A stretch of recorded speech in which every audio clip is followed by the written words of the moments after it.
estudiando el capítulo 39 de Isaías. Vamos a estudiar el capítulo 39 de Isaías. Y el tema que yo he elegido para este estudio es la tragedia de una confianza mal fundada. Así he titulado este estudio ahora. La tragedia de una confianza mal fundada. Y vamos a orar para pedir la dirección al Señor. Oremos. Padre, queremos darle gracias en esta hora por su misericordia, Señor, con la cual nos ha tratado hasta el día de hoy. Por su gracia manifestada, Señor, por medio de la sangre de Cristo en la cruz. Y, Señor, por todas las bondades, sus maravillas. Y, Señor, por todas las cosas que ha hecho en la vida de cada uno de nosotros. Exaltamos su nombre, le glorificamos, Señor. Queremos decirle en esta mañana, Señor, que somos pecadores, que fallamos, Señor, y queremos ponernos a cuenta con usted. Queremos decirle que fallamos de pensamiento, de palabra y de hecho. Y queremos decírselo a fin de hallar gracia, misericordia y Señor, y hallar una vez más una relación íntima con usted, tener comunión con usted, y le damos gracias por perdonarnos al confesar nuestros pecados. Queremos pedirle que en esta mañana, Señor, al estudiar su palabra, sea usted, Señor, mostrándonos las verdades que necesitamos aprender de su palabra. No solo para entenderlas, sino para ponerlas por obra, Señor, en nuestra vida cotidiana. En el nombre de Cristo Jesús se lo suplicamos, Señor. Amén. Bueno, probablemente todos hemos tenido la experiencia de confiar a lo mejor un secreto a un íntimo amigo nuestro o a personas que a veces consideramos que son nuestros fieles amigos y que tenemos confianza con ellos. Pero lamentablemente la confianza del ser humano a veces es mal fundada. Y este es uno de los problemas que enfrenta la mayoría enfrentamos, sobre todo la mayoría de los hombres. Naturalmente, el hombre está afectado por una corrupción debido al pecado de Adán. Y por eso es que estos estudios nos pueden servir a nosotros para aprender verdades que pueden ser aplicables a nuestra vida. No es el hecho de estudiar el Antiguo Testamento solo para oír una historia de un pueblo que fue rebelde o de reyes o de líderes que fueron rebeldes ante Dios, sino también de aprender, por ejemplo, algunas conductas y actitudes que son aplicables para nosotros también ahora. De hecho, Pablo ha enseñado de que el Antiguo Testamento nos sirve a nosotros como ejemplo para no cometer los mismos errores que en el Antiguo Testamento el pueblo de Israel, los gentiles y todos cometieron. Acabamos de terminar un estudio donde habla un consejo acerca del sacerdocio y de la relación que debe de tener el sacerdote de la casa. Acabamos de ver eso y es tan terrible que Ezequías, estamos hablando de Ezequías aquí, de un rey que fue muy prosperado, que hizo muchas cosas. Es más, él fue acumulando todas las riquezas de sus antepasados, de sus abuelos, de sus padres, y todo esto, él tuvo una gloria muy terrible. Y uno de los asuntos primordiales de la vida de Ezequías fue que tuvo actitudes buenas, pero siempre vemos que cualquier líder en el Antiguo Testamento siempre tuvo un problema en relación con Dios. Es lo mismo hoy en día. Los creyentes también tenemos problemas en relación a Dios. Y esto no es algo que nosotros podamos evadir. Es una realidad y necesitamos decirlo a fin de que podamos aprender cómo dominar o hacer un equilibrio en nuestra vida cristiana. Es verdad que la gracia nos liberta de la pena del pecado. Es verdad que ya no somos condenados. Es verdad que estamos asegurados en el Señor. Pero también es verdad que hemos sido libertados del poder del pecado. Esto es una acción voluntaria que el creyente debe de tomar en el asunto práctico de su vida. Entonces, todos, si vemos por ejemplo Abraham, ¿falló Abraham, hermano? ¿O no falló? Falló. Pero Abraham es un ejemplo hasta el día de hoy en la Biblia, sí, es un gran ejemplo. Por ejemplo, Moisés falló, sí, también falló. Falló Isaac, Jacob, José, David, todos los patriarcas fallaron. Ahora la pregunta es, ¿fallamos nosotros? También fallamos. Y aquí es donde es importante ver que la jactancia abierta es muy peligrosa. Quiero empezar con este tema acerca de la confianza mal fundada. Porque uno de los problemas que puede tener el creyente es, después de haber sido prosperado, recuerden ustedes el contexto. De hecho, estamos viendo el contexto del capítulo 38. Ezequías fue sanado por Dios. Y en esa sanidad, Dios le alarga 15 años más de vida. Estaba determinado para Ezequías muerte, pero Dios determina un alargamiento de vida. Hay un propósito importante, y lo vimos en el estudio pasado, el domingo. Dios nunca hace cosas solo por hacerlas. Dios siempre tiene un propósito por el cual hacerlas. Y vimos cuál era el fundamento principal del por qué Dios dejó a Ezequías 15 años más. Bueno, lo vimos en los versículos al finalizar el capítulo 38. ¿Cuál era el propósito por el cual Dios dejó a Ezequías? Ezequías dijo, bueno, si muero, los muertos ya no pueden alabar al Señor. Entonces, dice Ezequías, es en vida que debemos de darle la alabanza al Señor. Y por eso Dios dejó a Ezequías para que le diera alabanza, pero también para ver una prueba que puede revelar el verdadero carácter de la persona.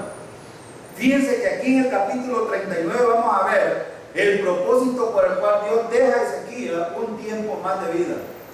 Dios quería, fíjense que es terrible. Yo cuando estaba leyendo esto y viendo la historia, veía cómo Dios, en su soberanía, Él conoce las intenciones y los corazones de cada uno de nosotros. Conocía a Ezequías totalmente. Bueno, Ezequías se atrevió a decirle, bueno, yo he sido recto delante de ti, y era verdad. Ezequías fue recto, pero siempre dentro de todos los aspectos de la vida de los creyentes, siempre hay un problema. Y siempre hemos atacado nosotros, bíblicamente, la jactancia abierta es muy peligrosa. Y aquí Ezequías muestra en el capítulo 39 una jactancia que es peligrosa también en la vida nuestra. Fíjense que Ezequías acaba de terminar diciendo, si Dios me hubiera quitado la vida en el Seol, ¿cómo puedo alabarlo? Pero de repente Ezequías estaba cometiendo un error. Se había enorgullecido, estaba jactando. Y aquí es peligroso, hermanos, cuando nosotros en la gracia de Dios no logramos ver que si nos levantamos día tras día es porque Dios tiene un propósito, pero también Dios muestra su gracia y su misericordia para nosotros. De hecho, no merecemos levantarnos cada día. Y aquí es donde encuentra el sentido de ser creyentes, de ser verdaderos creyentes. El creyente verdadero, hermano, siempre va a estar enfocado en el Señor. Y siempre va a estar pensando, ¿cuál es tu propósito, Señor, para mí? ¿Qué es lo que tú quieres que yo haga? Y aquí es donde encontramos los creyentes, hermanos. Hay muchos creyentes deprimidos hoy en día porque no le encuentra sentido a la vida. Pero también hay creyentes muy elevados que también se han elevado y no pueden ver la maravilla que Dios hace, y esto es peligroso. Esto es lo que pasó con Ezequías. Quiero que veamos el versículo 1 del capítulo 39. Miren lo que dice el versículo 1 del 39. Dice: en aquel tiempo, Merodach Baladán, hijo de Baladán, rey de Babilonia, envió cartas y presente a Ezequías, porque supo que había estado enfermo y que había convalecido. Fíjense qué importante es ver el contexto en el cual estamos. Siria era uno de los enemigos de Ezequías, y Siria había menguado, porque Dios lo había permitido que menguara. Pero venía un imperio levantándose ahora, un imperio en el cual iba a ser fortalecido por Dios. Y esto lo hemos estudiado en Daniel, lo que estuvieron estudiando con nosotros en Daniel, pueden ver cómo Dios levantó a este imperio a ser uno de los más grandes imperios en el Antiguo Testamento. Y en ese contexto de este rey Merodach Baladán, o de Baladán, mejor dicho, que era el rey de Babilonia, se da cuenta de que Ezequías había sido prosperado, había enfermado, pero que había sido restaurado en su salud. Y se da cuenta. Pero también no solo sabía eso. De hecho, Babilonia era en cierta medida un enemigo de Israel, porque todos los pueblos paganos siempre han sido enemigos de Israel. Pero entonces, este hombre, ahora después de haber recibido sanidad, de haberlo levantado Dios y restaurado, permite que este hombre mande a Merodach Baladán, o sea, el hijo del rey, a llevarle una carta a Ezequías. Y vamos a ver con qué propósito. Fíjense, una prueba puede revelar el verdadero carácter de la persona de Dios. Y vemos aquí que lo que se va a ver aquí en este capítulo 39 es que Dios lanza una prueba para Ezequías. Una prueba que, como vimos en el pasado, en el capítulo 38, el padre o los sacerdotes de la casa tienen una gran responsabilidad. Hermanos, no debemos de pasar por alto que los hombres de la casa tienen una gran responsabilidad aquí, porque dos cosas pueden pasar en la vida de las familias que son creyentes. Una, fortalecerse en la palabra y en el conocimiento de nuestro Salvador. U otra, entregar incluso a los hijos y entregar incluso a los familiares y todo lo que tenemos en posesión de los enemigos. Usted puede decir, bueno, pero ¿cuáles son nuestros enemigos? Nosotros tenemos enemigos, hermano, y son bíblicos. No son enemigos físicos, son enemigos espirituales. Y probablemente nosotros, como creyentes, ustedes como padres de familia, bueno, yo no tengo hijos, pero es importante ver los principios que hemos visto anteriormente. Ya vimos y estableció en el estudio anterior que el sacerdote de la casa es responsable de enseñar la palabra del Señor, de enseñar principios. ¿Para qué? Para que los hijos no sean entregados al sistema. Y aquí tomo esto porque Dios va a probar a Ezequías. Y la prueba no es fácil.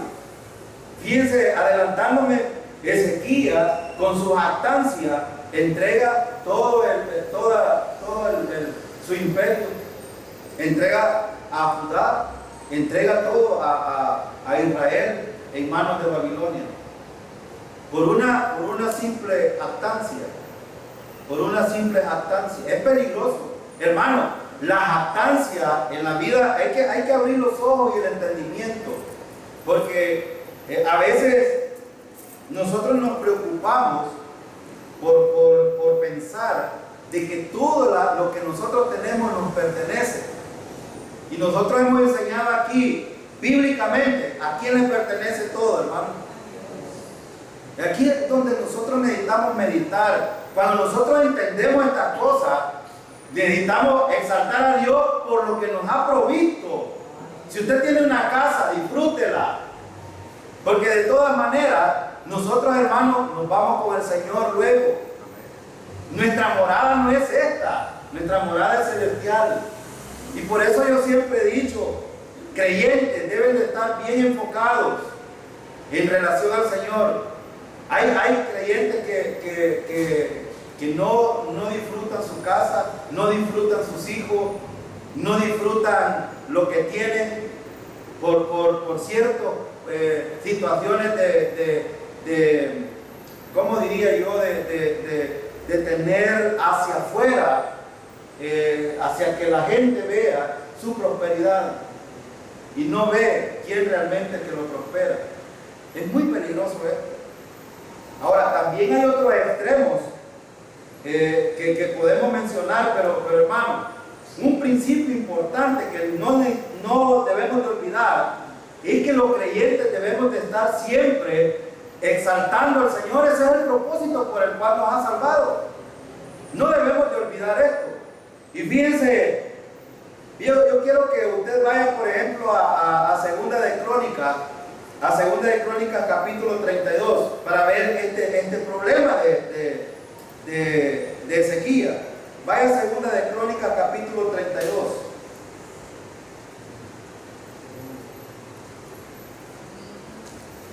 Vamos a leer el versículo 25.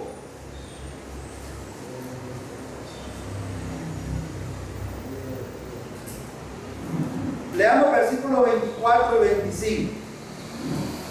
Miren lo que dice el 24. En aquel tiempo Ezequías enfermó de muerte y oró a Jehová, quien le respondió y le dio una señal. Fíjense que este versículo está hablando de la señal que Ezequías le pidió, y Dios le dijo: 10 grados va a bajar el sol de la grada del templo. Versículo 25. Mas Ezequías no correspondió al bien que le había sido hecho, sino que se enalteció su corazón y vino la ira contra él y contra Judá y Jerusalén. Bueno, fíjense, este versículo 25 está hablando de la actitud después de que Dios le había restaurado en su salud. ¿Qué pasó con Ezequías? Se ensoberbeció.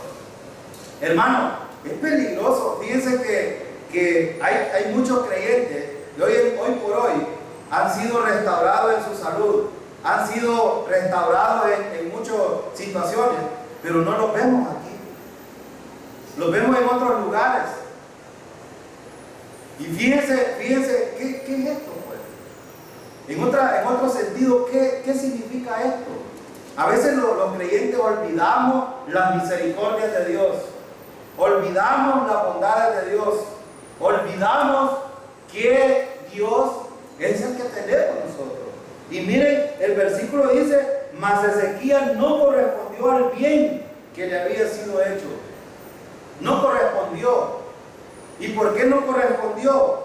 Bueno, porque Ezequías, hermano, ahora Dios iba a probar su corazón, iba a probar el carácter, como lo hace con los creyentes. Fíjense, hermano, Dios día tras día nos prueba nuestro carácter. Y Dios está pensando, bueno, ¿qué estarán pensando mis hijos? Por ejemplo, en cuanto al servicio, en cuanto a la actitud correcta como creyente en todas las áreas de la vida, en cuanto por ejemplo, a las administraciones, por ejemplo, en el trabajo. Dios nos prueba nuestras actitudes, nuestro carácter, siempre lo va a hacer. Y nuestro carácter va a determinar nuestra conducta. Es muy importante. Si yo estoy cimentado en el carácter de Dios, entonces nadie va a poder sacarme y moverme, hacerme mover de este pensamiento.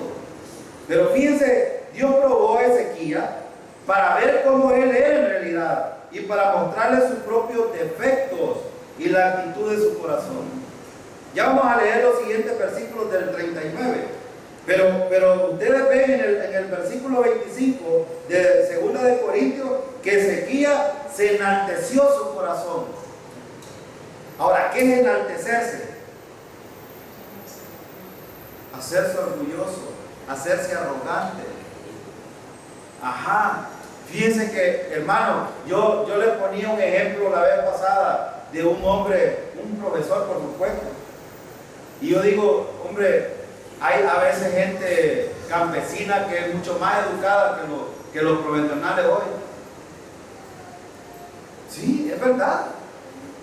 Pero hermano, hay una diferencia entre los creyentes. ¿Saben que Tito, en la carta a Tito, Pablo dice de que los creyentes debemos de ser amables con los demás?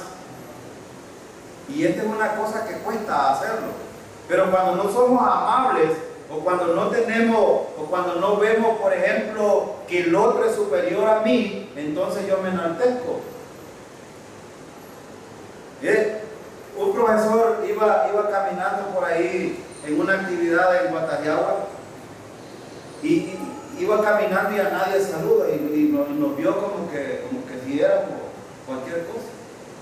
Iba otro atrás y le digo yo, bueno, ¿y este qué le pasa? Y entonces me dijo, es que él tiene 3 licenciaturas.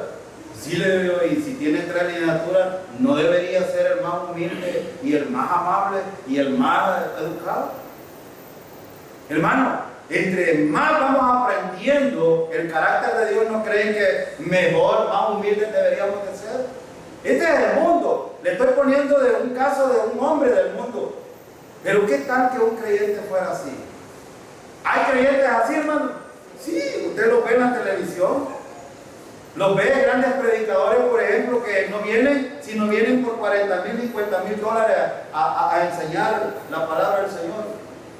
El mejor hotel, una limusina y si es posible guardaespaldas.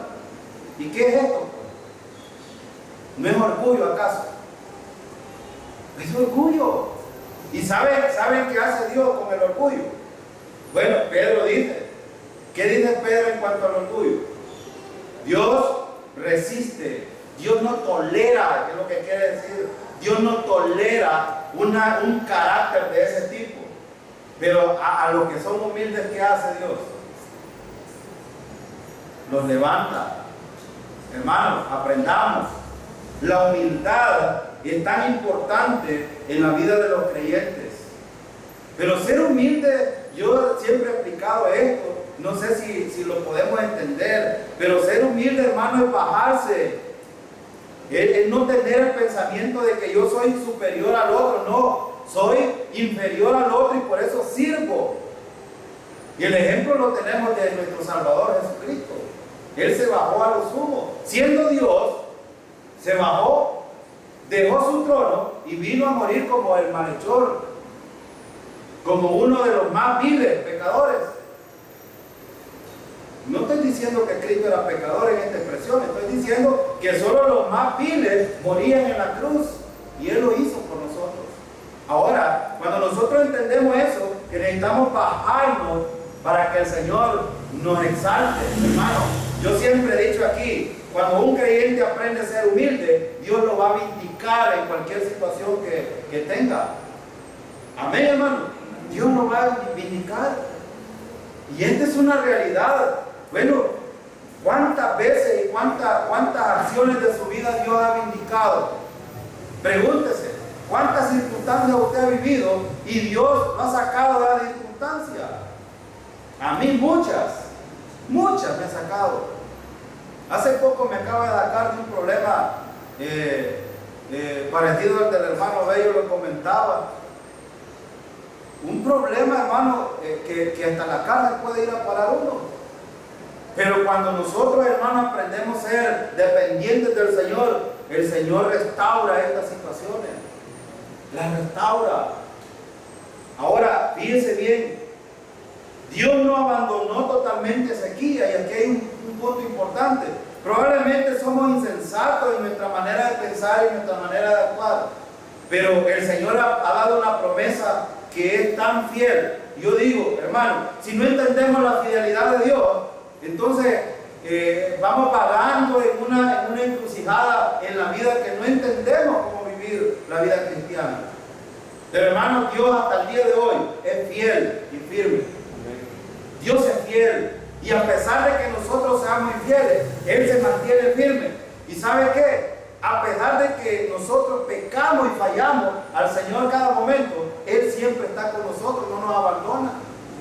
Fíjense qué importante es esto, porque Él lo ha prometido. Yo estoy con vosotros todos los días. Él lo ha dicho. Ahora, fíjense bien, Dios no abandonó a Ezequías totalmente. Pero no lo tentó a pecar ni le tendió una trampa, tampoco. A veces nosotros podemos tener la idea que cuando nos pasan cosas pensamos de que Dios nos está empujando a hacer o que Dios está haciendo ciertas cosas. No. De hecho, hermano, por eso es que los hombres tienen voluntad y tienen conciencia. Hay problemas cuando los creyentes deliberadamente acusamos a Dios de que lo que nos pasa porque Dios mismo lo está haciendo. Hay circunstancias que Dios permite que sucedan en la vida de los creyentes para probar en dónde estamos fundados. Si estamos viendo hacia Cristo o estamos viendo hacia nosotros mismos o hacia los demás. Y esto pasó con Ezequías. Ezequías no estaba viendo hacia el que lo restauró, estaba viendo hacia el poder humano, y este es el problema, o hacia él mismo. Ahora, la razón de la prueba era para fortalecer a Ezequías, desarrollar su carácter y prepararlo para la tarea que tenía por delante. Eso puede suceder con nosotros también, hermano, cuando nos pasan los conflictos, que a veces no los buscamos nosotros, sino que suceden. ¿Para qué cree usted que hace Dios permite estas cosas? Para fortalecer nuestro carácter, para moldear nuestro carácter. Ahora, ¿esto sucede de la noche a la mañana? No. Esto es una situación, como trata de una situación espiritual. Las situaciones espirituales no cambian de la noche a la mañana. Van cambiando a medida que nosotros vamos teniendo un pensamiento en coherencia a Dios. Entonces, fíjense, en momentos de éxito, la mayoría de nosotros podríamos vivir correctamente. Hermano, ¿se puede vivir rectamente y correctamente en momentos de éxito? Sí, totalmente. Y no estamos hablando de éxito. Algunos pueden tener éxito económico, éxito laboral, éxito administrativo, éxito en todas las áreas. Pero el mayor éxito que nosotros podemos tener es ser libertados del poder del pecado. El mayor éxito. Porque cuando somos dominados por el pecado, es terrible la vida de un creyente. Entonces necesitamos aprender, hermano, que el éxito que se logra en la vida como creyente siempre va a ser proveniente de Dios. Siempre. Y Dios va a permitir estas cosas. Ahora, fíjense bien. Ahora, hay presiones en la vida, hermanos, que pueden hacer tambalear a los creyentes. Hay muchas presiones. Hay muchas presiones. Y como seres humanos, yo creo que nosotros entendemos este tipo de presiones. El mundo nos presiona, el sistema nos presionan nuestros compañeros de trabajo, nos presionan los mismos creyentes, nos presionan. Tenemos una presión, nuestros familiares, nuestros amigos, tenemos una guerra, mi hermano, una batalla espiritual terrible como creyentes. Entonces, la pregunta es, ¿cómo es usted bajo presión? O cuando todo va mal, ¿cómo es usted? Hermano, cuando está todo, que usted piensa que todo se arruinó y que todo está bajo el piso y usted ya no haya que hacer, ¿cómo es usted? Estoy hablando de usted en relación a Dios. ¿Cuál debería de ser la actitud que deberíamos de tener? Bueno, ya dijo el capítulo 38 de Isaías, ¿Cuál debe ser la actitud?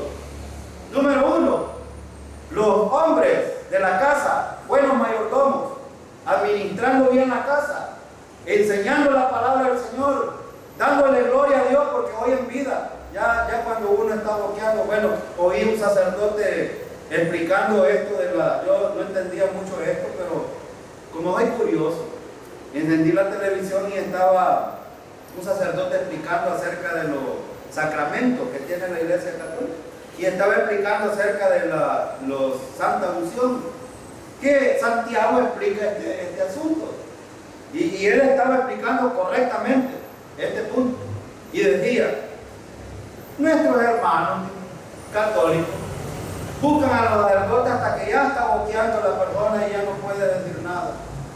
Qué lamentable, dice, que nuestros hermanitos no han aprendido lo que Santiago enseña. Las personas deben de llamar a los ancianos, y él estaba hablando, así como lo dice, a los ancianos cuando todavía tiene uso de razón y todavía se puede platicar con él, para que él pueda confesar. Si es que tiene algo que tiene que arreglar, todavía tiene que hacer. Y entonces él estaba diciendo, pero lamentablemente la gente se ha llenado de un montón de mala pensamiento, que esto, tanto óleo y que le damos cuando ya está muriendo, le ayuda para... Y el sacerdote estaba diciendo esto. Y dije yo, hombre, qué bueno que un sacerdote está abriendo los ojos de los mismos católicos. Pero hay tantos radicales que dicen, no, eso no es así. ¿Y por qué explico esto? Porque precisamente, hermano, ya para cuando uno está boqueando ya no puede hacer nada.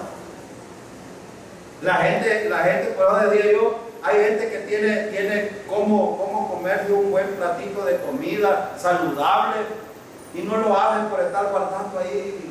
Y no digo de que hay que derrochar tampoco el dinero, como no, hay que cuando se puede hay que ahorrar, hay que hacer un equilibrio.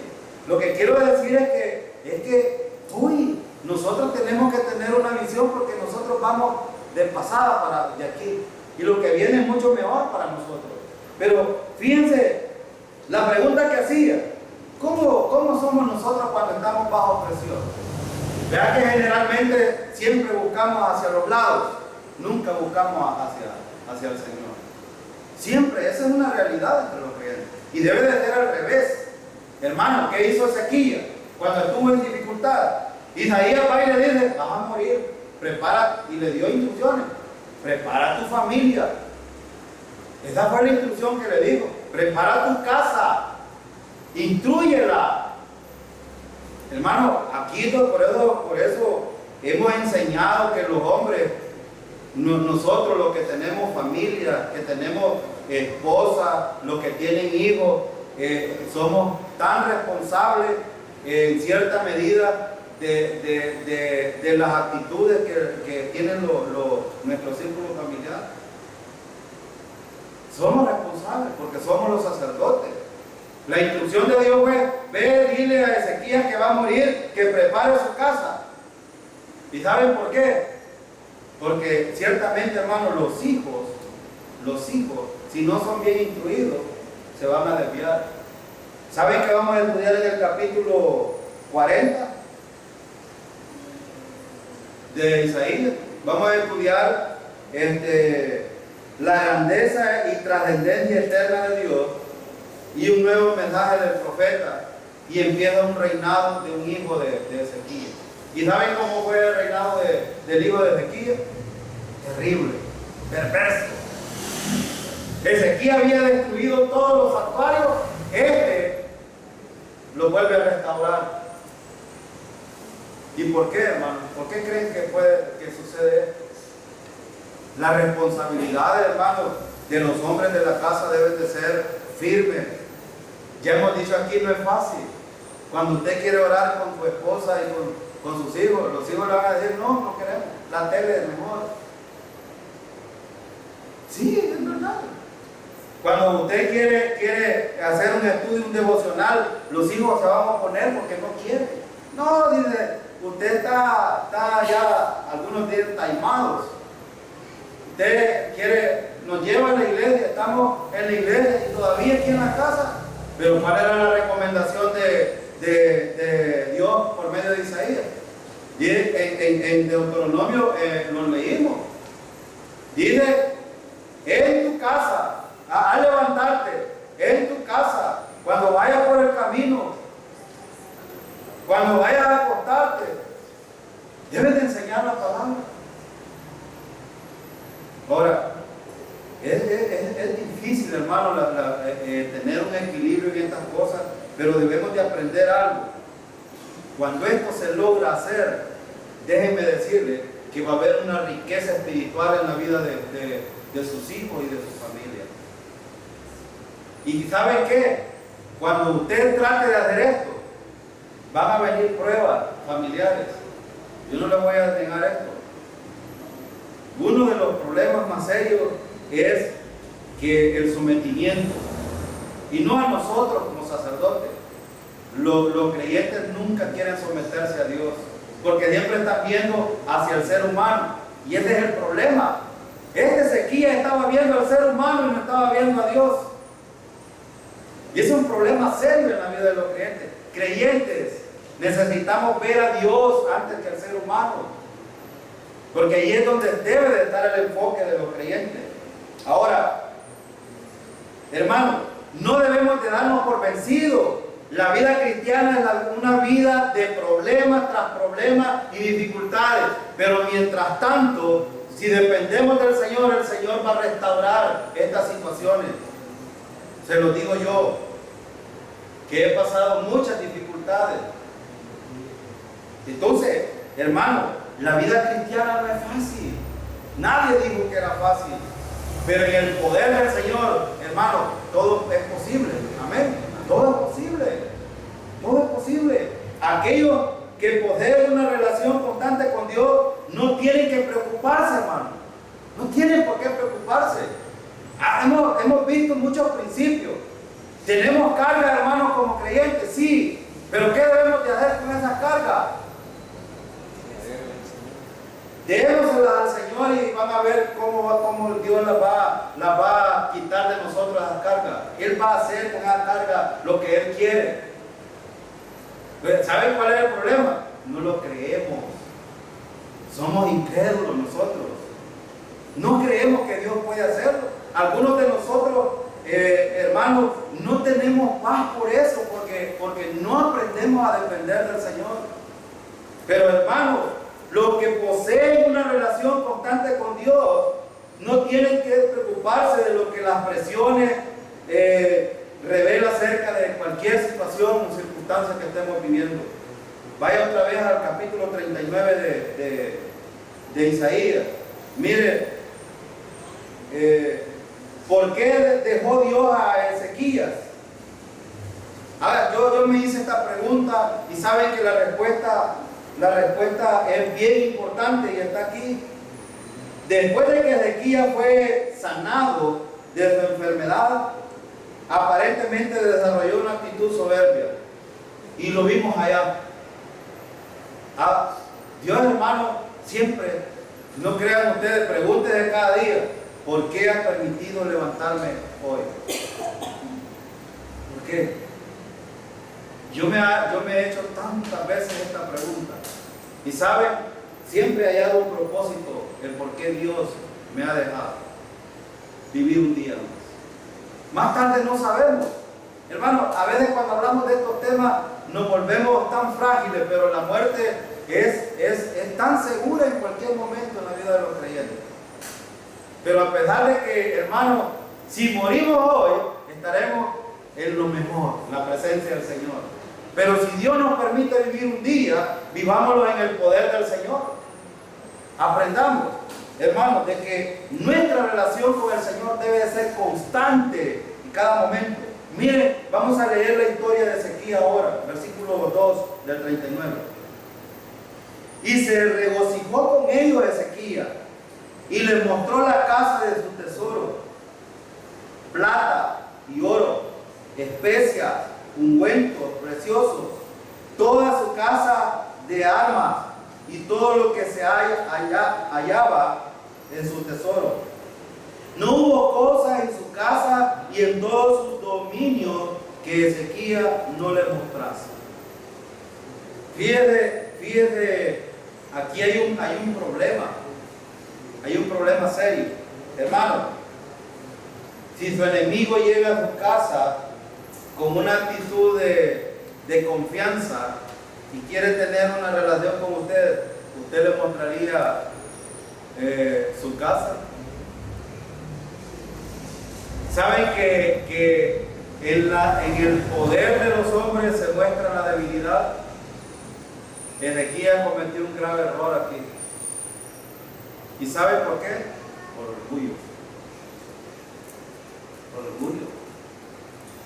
El orgullo, hermano, es una de los enemigos más terribles, porque el orgullo siempre apunta hacia uno. El orgullo está viendo hacia el yo. Y por eso es que muchos fallamos tantas veces, generalmente en la vida cristiana fallamos por orgullosos, por soberbios. Y fíjese, mostrarle, de hecho, Babilonia ahora quería tener una alianza con Ezequías y con Jerusalén. Y voy a mostrarle lo peligroso que era en este contexto, pero gloria a Dios que siempre Dios pone sus manos hacia sus hijos para protegerlos y guardarlos. ¿Saben que Ezequías estaba cometiendo el más terrible de las atrocidades que puede cometer un rey, y sobre todo entregarlo en manos del enemigo? Y al finalizar decir, bueno, por lo menos, como quien dice, me lavo la mano, por lo menos voy a tener paz antes de que muera. Así digo de aquí en este pasaje lo vamos a ver. Pero fíjense, hermano, una cosa: las acciones de Ezequías revelaron su soberbia. Señaló sus propias hazañas y no las de Dios. Miren lo que dice el versículo: se regocijó con ellos Ezequías y le mostró la casa de su tesoro. ¿Qué quiere decir de su tesoro? Fíjense que Ezequías, bueno, Isaías declara aquí que Ezequías nunca dijo: lo que Dios me hizo prosperar, Dios hizo esto conmigo. En ningún momento encontramos el carácter de Dios aquí en Ezequías diciendo: mire, esto es lo que Dios hizo en mí. Es más, Dios le había alargado 15 años más. Y Ezequías, en vez de estar diciendo: Dios ha sido grande, me ha fortalecido, ha dado tantas posesiones, él no dice: no, mire lo que dice el versículo: su tesoro, plata, oro, especia, ungüento precioso, toda su casa de armas y todo lo que se hallaba en su tesoro. No hubo cosa en su casa y en todos sus dominios que Ezequías no le mostrase. Sus dominios. Ahora viene es terrible cuando el ser humano no toma en cuenta a Dios en las cosas. No lo toma en cuenta. Y fíjense, Ezequías había sido un rey muy bueno y fiel. Pero cuando Isaías le preguntó que le había enseñado los embajadores de Babilonia, le contestó, miren los versículo 3. Y entonces el profeta Isaías vino al rey Ezequías y le dijo: ¿qué dicen estos hombres y de dónde han venido a ti? Y Ezequías respondió: de tierra muy lejana han venido a mí, de Babilonia. Fíjense cómo respondió Ezequías, hermano. Miren lo que dice. Él contestó en el versículo siguiente. Dice el versículo 4: dijo entonces: ¿qué han visto en tu casa? Y dijo Ezequías: todo lo que hay en mi casa han visto, y ninguna cosa hay en mis tesoros que no les haya mostrado. Vean que es terrible Ezequías ahora, después de los favores de Dios, haberse olvidado de Dios. vieron todo lo que había en mi casa. Esa fue la expresión. Y en segunda de Crónicas 32, 24, 31, parece ser que la prosperidad, el éxito y la salvación de la enfermedad de Ezequías lo hicieron soberbio. Hermano, ¿cómo estaría usted si Dios le hace un favor ahora? Preguntémonos, ¿creen ustedes que tendríamos esta actitud o tendríamos la actitud de agradecimiento? Yo creo, hermano, que aquí es donde necesitamos meditar nosotros. Con solo el hecho de Dios habernos dado oportunidad de que alguien nos hablara del Evangelio y haber confiado en el Señor, es una razón para exaltar a Dios y darle gloria toda la vida mientras estemos en este cuerpo. Porque de hecho, en el cielo, nosotros le daremos la alabanza al Señor sin ninguna limitación. Pero hermano, ¿no le parece a usted que haberlo restaurado, de ir al infierno y pasarlo al cielo, es suficiente para que nosotros estemos agradecidos con el Señor? Gloria a Dios. Aún teniendo las dificultades que tenemos, teniéndolas, los creyentes con las dificultades, aquí es donde necesitamos aprender. Necesitamos ser agradecidos con el Señor. A pesar de cómo estamos, no importa.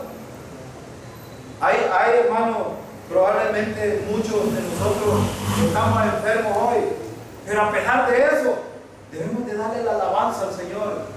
No desmayar, y cada momento al levantarnos en el camino donde andemos, démosle la alabanza al Señor. Y demos también parte de esto que hemos recibido, de ese tesoro que Dios nos ha dado, repartámoslo a los demás. De hecho, ese es uno de los propósitos por el cual Dios nos levanta cada día. Hay un hombre en la escuela, él no es de la escuela, pero nos visita seguido. Y eran 3 hermanos. Uno de ellos es pastor ahora. En el pasado, antes de el anterior era pastor, pero cometió un error, cometió un incesto y tuvo que huir para que no lo metieran preso. Y del resultado de ello hay una hija.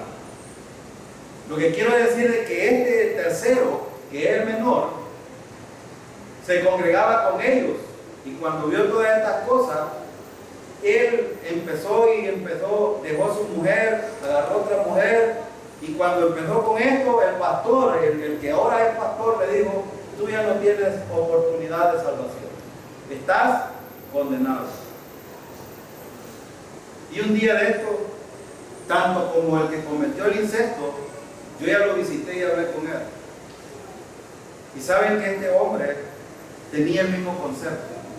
Decía de que ya no tenía oportunidad de salvación. Y tuve oportunidad de visitarlo, hablar con él, porque no me queda lejos de ir de la escuela.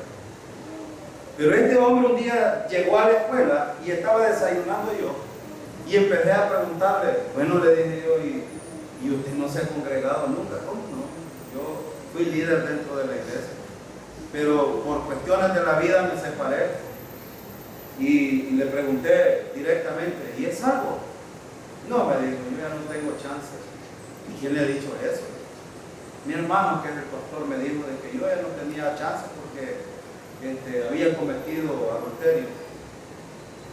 Y expliqué el evangelio de este hombre, y déjenme decirle que este hombre fue contento, porque él sabe mucho de Biblia, pues era un líder, enseñaba en la iglesia, pero no había entendido el evangelio. Y yo cada vez que tengo oportunidad de hablarle a la gente, lo hago. Cualquiera puede decir, no necesariamente, hermano, de ir casa por casa. Usted tiene oportunidad cualquier momento de hacerlo. Pero ¿saben qué? La satisfacción de un creyente es entregar ese tesoro que Dios nos ha entregado. No hay alegría en el cielo por un convertido en el Señor, hermano. Entonces a mí me conforta cuando alguien se salva. ¡Qué bueno!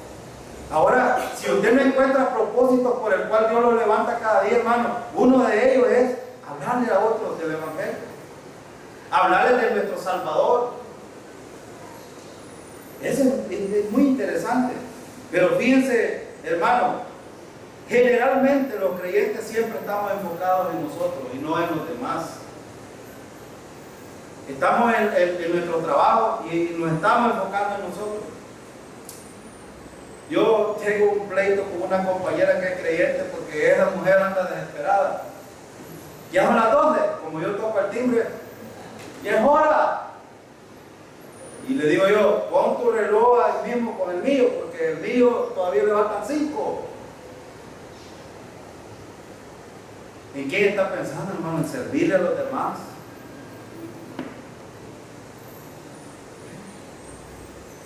Yo siempre he dicho, ahora, parte de la humildad es cuando nosotros aprendemos a servir, a ser siervos. Hermano, la mejor satisfacción de un creyente debe de estar en servir y no ser servido. Necesitamos servir, aprendamos. Aquel que no le gusta que le sirvan está lleno de arrogancia. Yo preguntaría, hermano, entonces, ¿cuál es el propósito por el cual Dios te tiene todavía vivo? Y pregúntate, yo mismo me he hecho esta pregunta cuando Dios me ha librado de accidentes. Dice, oh, Señor, creo que todavía tienes un propósito para mí. He tenido accidentes que me he podido matar. Hace poco tuve un accidente en la moto que me iba a estrellar en un poste porque otra moto me pegó atrás. Y a la moto nada le pasó. Y a mí un pequeño rasguñito. Y le dije al Señor, algo quieres hacer conmigo. Pregúntele a usted, ¿qué es lo que Dios quiere hacer con usted? Ahora, fíjese hermano, pero es importante, hermano, que nosotros aprendamos este principio de la humildad. Si no somos humildes, vamos a fracasar en nuestra vida cristiana. Y la humildad nos va a llevar a reflexionar en muchas áreas, en el servicio, en mi relación con los demás, en mis actitudes, en mis compromisos, en mis responsabilidades. Miren el asunto de Ezequías, y vamos a terminar de leer el pasaje y miren lo que sucedió. Vean lo que sucede. Miren lo que sucede. Versículo 4. Dijo entonces, ¿qué han visto en tu casa? Y dijo Ezequías, todo lo que hay en mi casa han visto, y ninguna cosa hay en mis tesoros que no les haya mostrado. Entonces dijo Isaías a Ezequías, oye palabra de Jehová de los ejércitos. He aquí viene el día en que será llevado a Babilonia todo lo que hay en tu casa, y lo que tus padres han atesorado hasta hoy. Ninguna cosa quedará, dice Jehová, de tus hijos que saldrán de ti y que habrás engendrado, tomarán y serán eunucos en el palacio del rey de Babilonia. Y dijo Ezequías a Isaías, la palabra de Jehová que has hablado es buena. Y añadió, a lo menos haya paz y seguridad en mi tierra. Yo pregunto, hermano, ¿en quién estaba pensando Ezequías? Fíjense que esto era peligroso. Era tan peligroso, hermano, que estaba entregando al pueblo de Israel y sobre todo a Judá en manos de Babilonia. Y de ahí tenemos la historia como Daniel y otros van a caer en manos de Nabucodonosor. Pero aquí, hermano, es importante recalcar un asunto. Dios es soberano y siempre hace las cosas. Bueno, de principio, Dios probó la actitud y el corazón de Ezequías. ¿Y cómo encontramos a Ezequías ahora? Al principio, recto. Al principio, un hombre con actitudes buenas hacia Dios. Pero ¿qué pasó al final? Mire, ¿qué sentiría usted, hermano, si usted entregara al mundo a sus hijos? ¿Cómo sentiría usted? Y yo no estoy hablando de, por ejemplo, quiero decir esto porque probablemente hay algunos que juzgan mal a muchos creyentes. hay muchos creyentes hoy que están en sus compromisos. Estudiantes, jóvenes, por ejemplo, hoy están comprometidos y andan allá en la celebración del 15 de septiembre. Inclusive, maestros de aquí andan allá también porque tienen una responsabilidad. Yo no estoy hablando de eso, estoy hablando de hacer un equilibrio en las cosas y nuestras responsabilidades. Tenemos responsabilidades como creyentes. Y al principio, hermano, los creyentes necesitamos ver hacia quién está apuntando nuestra actitud y nuestro carácter en relación a qué se está formando. Ojo con los padres, por eso decía, el tema anterior hablaba de los padres y hoy está hablando de Ezequías. Ojo, Ezequías, hermano, cometió un grave error. Primero, mostrar algo que no le pertenecía a él. ¿Quién dice Isaías que había hecho prosperar este reino? Miren lo que dice el versículo 6.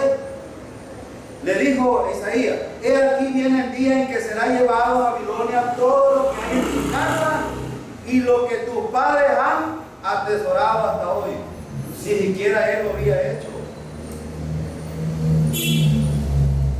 Hermano, a veces hay que enseñarle a los hijos. Por eso yo vi un hombre muy angustiado una vez que fui al registro de la propiedad, un anciano, por cierto. Y hay un caso terrible en esto, de que a veces los hijos se acaban a los padres, en un momento se lo acaban. Este anciano estaba llorando como que era un niño en el registro de la propiedad. Era de Santa Rosa de Lima. Este hombre sabe que le dio tanta confianza a los hijos, no les enseñó principios y valores. De hecho, no sé si era creyente o no, pero el hombre la acompañaba a una mujer con un pañuelito. Entiendo yo de que a lo mejor era creyente, y lloraba. Lloraba porque su hijo le había quitado todas las posesiones que él tenía, que las había robado. Ahora, ¿por qué la actitud de los hijos hacer este tipo de cosas? Hermano, es porque yo siempre he dicho, si el padre de familia aprende a moldear el carácter bíblico, por supuesto, el carácter de Dios, y le enseña a los hijos, no van a ser de esa manera, van a ser al contrario. Hijos respetuosos primero de Dios, temerosos de Dios y respetuosos de los padres. Pero hoy en día, ¿por qué tenemos hoy tantos problemas con los jóvenes? Por esto mismo. Porque los hijos se han ensanchado contra los padres, y los padres han tolerado mucho sinvergüenzada de los hijos. Y tenemos serios problemas.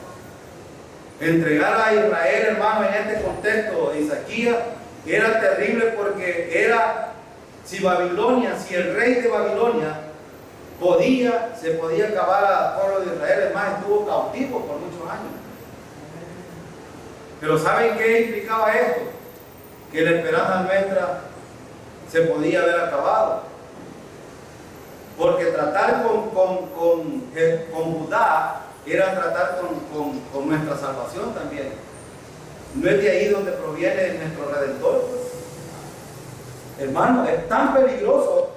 A veces los reyes hacían cosas y solo pensando en ello. Y miren qué está diciendo en el versículo 8, y con esto voy a terminar. Miren lo que dice el versículo 8. Y dijo Ezequías a Isaías: la palabra de Jehová que has hablado es buena.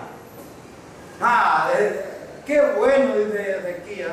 Bueno, se pierde esto, no importa, pero por lo menos, miren lo que dice el versículo. Y añadió: a lo menos haya paz y seguridad en mi vida.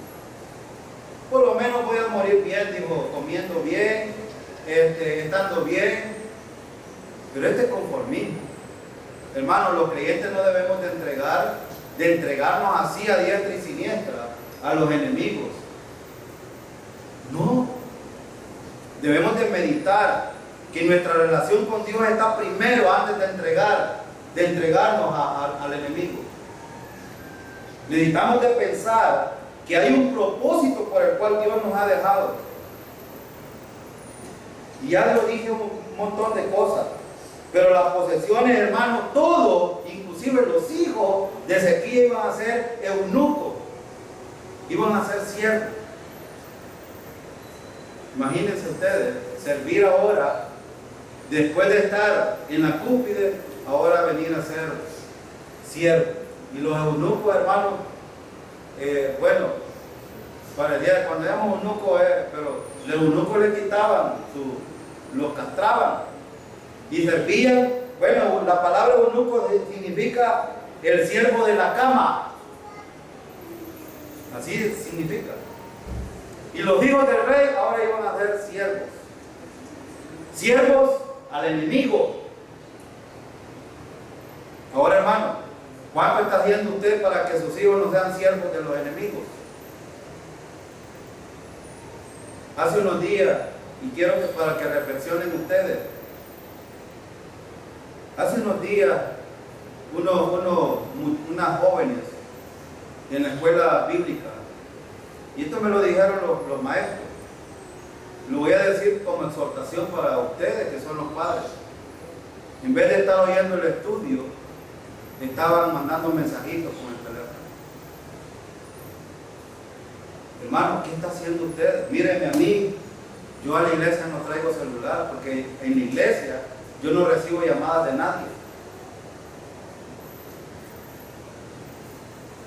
Cuando alguien quiere saber algo, ya les he dicho yo, de las 12 en adelante pueden llamarme a la casa. Entonces yo les pregunto, reflexionen, ¿en manos de quién están sus hijos? ¿Están en manos de Dios o los está entregando al enemigo?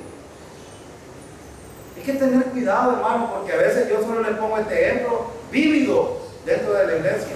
No voy a hablar de otra iglesia, voy a hablar de nosotros como creyentes. Tenemos libertades, sí, pero no hay que abusar de estas libertades. Entonces hay que hacer un equilibrio en estas cosas. Y hay que aprender que la única razón por la cual Dios nos tiene hoy es para rendirle alabanza y adoración. Hermano, aprendamos, pero no podemos alabar a Dios siendo rebeldes. No podemos. Yo tengo este dicho y lo vuelvo a repetir. A veces venimos aquí queriendo, entre comillas, alabar a Dios, pero ofendiéndolo. Eso no se puede hacer. Como iglesia necesitamos tener una comunión verdadera con el Señor y llevar exaltación a Dios verdadera. Por eso el Señor enseñó que debe de ser en espíritu y en verdad. Debe de hacerse rectamente, no es desordenadamente. Y debemos de hacerlo por el amor de Dios, por ese amor que Dios nos ha mostrado. Amén, hermano. Vamos a orar. Oremos. Padre, queremos darle la alabanza, la adoración en esta hora. Y queremos darle gracias, Señor, por su misericordia hasta el día de hoy.